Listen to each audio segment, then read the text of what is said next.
اداري سطح باندې ورکوئ یا پالټۍ په سطح ورکوئ یا تاسو یو اداره ده دا کولاو شي د دې موږ دغه وضاحت وکړئ چې زموږ د کتونکي د دغه شي بسم الله الرحمن الرحیم. زما نوم شیر احمد دی او زه د انجمن هلال احمر سوات برانچ سره تعلق ساتم. انجمن هلال احمر پاکستان چونکې دا یو ملګري زموږ اداره ده، دا غیر سیاسي بلا تفریق او غیر جانبدارانه دي. کوم بنیادي اصول چې دي په هغې باندې کار کوي. د دغې خپل بنیادي اصول په بنیاد باندې چونکې موږ ته پته ده چې کوم دا حالات تېر شو د کرونا په هغې کې زیاتره دا کوم ایس او پیز چې دي د ګورنمنټ له طرف نه جوړ کړی شوي دي، زموږ نورې ادارې دي چې هغه ایس او پیز چې دي هغه ممکنه جوړوي. نو هغه ایس او پیز کې اولنۍ خبره د صحت صفایي ده.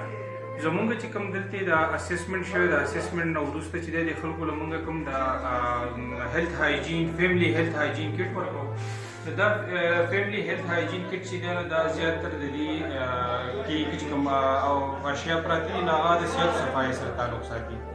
مونږ طریقه کار دا و چې مونږ تھرو زموږ چې کوم ډسټرکټ ایډمنسټریشن دی بیا تحصیل ایډمنسټریشن دی د هغوی په ډایرکشن هدایاتو باندې مونږ کوم چې ویلیج کونسل زمونږ ویلیج سیکریټریز دي د هغو په تھرو به مدد سره مونږ چې دی د دې باوجود د دوه یوسیز نه مونږ اسسمنټ وکړو.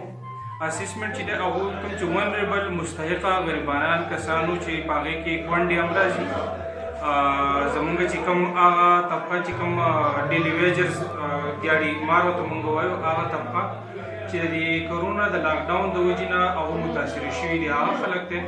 او بل د دې نه علاوه چې کوم د کرونا نه متاثره شوي خلکو هغه محلې هغه ځایونه چې هغه لاکډاون د وجې نه متاثره شوي هغې کې موږ اسسمنټ وکړو او مستحقینو کسانو چې دی زمونږ د پی آر سی ایس پاکستان ریډ کرسنټ سوسایټي والنټیرز راغلل او هغوی ویریفیکیشن وکړو او رجسټریشن وکړو او موږ ټوکنز ایشو کړو.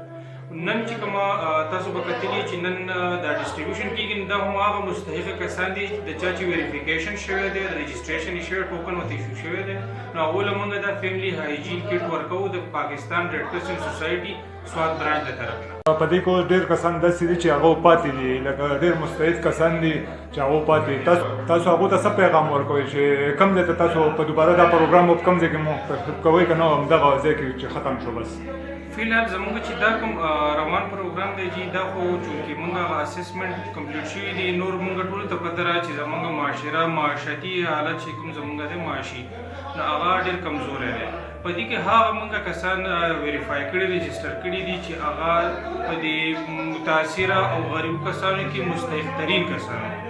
نو انشاءالله که آینده زموږ داسې د خیر ښېګړې د علاقې د بهترۍ د عوام د پوهې او د شعور دپاره څه پروګرامونه کېږي د هغې دپاره باقاعده زموږ اسسمنټ کېږي. نو فیلحال چې دی دا چې کوم موږ وکړو دا پروګرام خو زموږ دغه دی. زه په دې فورم باندې زه دا یو لوز د چا سره نشم کولی دا تمه له چا نشم پیدا کولی چې هغه بله ورځ بیا زموږ د ادارې نه خفګان یا ګیله کوي. نو فیلحال زموږ همدغه پروګرام و چې کوم دا تاسو یې نه دا تقسیم کېږي. دا زموږ دوه تحصیله چې دي هغه اوله کې شوي دي د کرونا چې څنګه د لاکډاون ختم شو.